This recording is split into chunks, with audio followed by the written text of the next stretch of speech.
తాకట్లో ఉన్న మీ బంగారాన్ని విడిపించి ఆ రోజు ఆన్లైన్ రేటుకి కొంటాం. Sharma gold company. Anchor Vishnupriya ఇవాళ ఉదయం పంజగుట్ట పోలీస్ స్టేషన్ కు చేరుకున్నారు.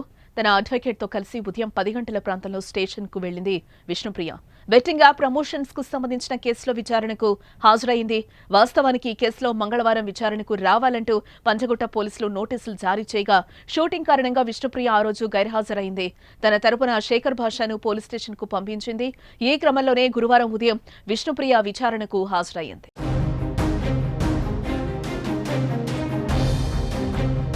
మరోపక్క తెలుగు రాష్ట్రాల్లో బెట్టింగ్ యాప్ల కారణంగా చాలా మంది ఆత్మహత్యలకు పాల్పడ్డ విషయం తెలిసిందే.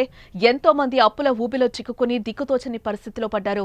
ఈ యాప్స్ కు సెలబ్రిటీలు, సోషల్ మీడియా ఇన్ఫ్లుయెన్సర్లు ప్రమోషన్ చేయడంపై ఐపీఎస్ అధికారి, Telangana RTC MD Sajjanar social media వేదిక ద్వారా ఫైట్ చేస్తున్న విషయం కూడా మనకు తెలిసిందే.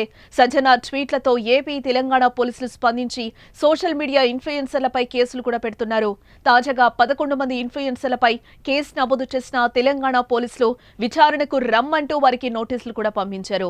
ఇందులో యాంకర్లు విష్ణుప్రియ, శ్యామలతో పాటు పలువురు యూట్యూబర్లు, ఇన్ఫ్లుయెన్సర్లు ఉన్నారు.